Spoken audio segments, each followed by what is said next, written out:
Canter ಮತ್ತು tipper ಮಧ್ಯೆ ನಡೆದ ಮುಖಾಮುಖಿ ಡಿಕ್ಕಿಯಲ್ಲಿ ಚಾಲಕನೋರ್ವ ಗಂಭೀರವಾಗಿ ಗಾಯಗೊಂಡು ಜೀವನ್ಮರಣದ ನಡುವೆ ಹೋರಾಟ ನಡೆಸುತ್ತಿರುವ ಘಟನೆ ಬಂಗಾರಪೇಟೆ ಮತ್ತು ಕೋಲಾರ ಮುಖ್ಯ ರಸ್ತೆ ಕುಪ್ಪನಹಳ್ಳಿ ಗೇಟ್ ಬಳಿ ಶುಕ್ರವಾರ ಬೆಳಗ್ಗೆ 11:30 ಸಮಯದಲ್ಲಿ ನಡೆದಿದೆ ಎಂದು ತಿಳಿದುಬಂದಿದೆ.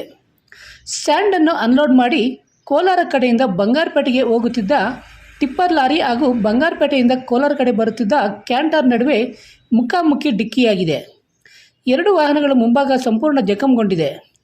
ಕ್ಯಾಂಟರ್ ವಾಹನ ಚಾಲಕ ಗಂಭೀರವಾಗಿ ಗಾಯಗೊಂಡು ಕಾಲುಗಳು ಜಜ್ಜಿ ಹೋಗಿವೆ.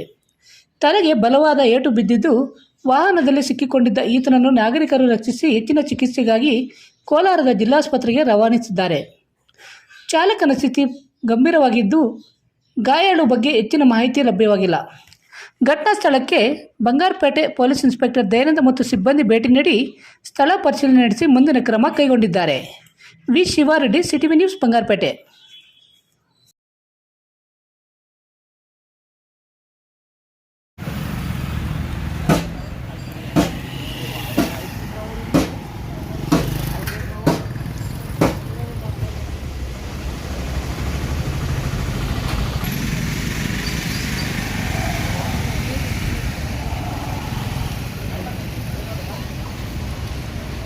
ಪಾಪ ಏನು ನೋಡ್ತೀಯಾ?